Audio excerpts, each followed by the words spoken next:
ਜਲਾਲਪੁਰ ਬੱਟੀਆਂ ਦੇ ਨੁਆਈ ਪਿੰਡ ਡੁੱਬਰ ਰਾਮ ਬਰਕਤ ਵਿੱਚ ਨਿਕਾਸੀ ਆਬ ਦਾ ਸਿਸਟਮ ਫੇਲ ਹੋਣ ਪਰ ਉਹ ਇਲਾਕਾ ਮਕੀਨਾਂ ਲਈ ਸ਼ਦੀਦ ਮੁਸ਼ਕਲ ਪੈਦਾ ਹੋ ਗਈ ਹੈ।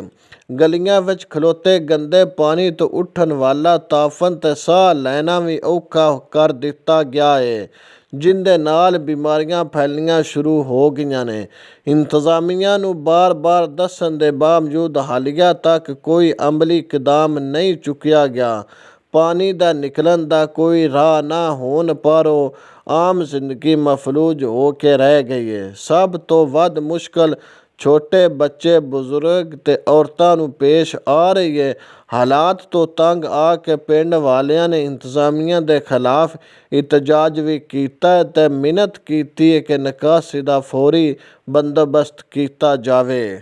ਇਲਾਕੇ ਮਕੀਨਾਂ ਨੇ ਵਜ਼ੀਰ ਆਲਾ ਪੰਜਾਬ ਮਰੀਅਮ ਨਵਾਜ਼ ਤੇ ਮੁਤਲਕਾ ਮਹਿਕਮਾ ਦੇ ਅਫਸਰਾਂ ਤੋਂ ਅਪੀਲ ਕੀਤੀ ਕਿ ਸਾਡੇ ਪਿੰਡ ਦੀ ਨਿਕਾਸੀ ਦਾ ਨਿਜ਼ਾਮ ਫੌਰੀ ਠੀਕ ਕੀਤਾ ਜਾਵੇ, ਜੇ ਲੋਕਾਂ ਨੂੰ ਇਹਨਾਂ ਬਿਮਾਰੀਆਂ ਤੋਂ ਬਚਾਇਆ ਜਾ ਸਕੇ।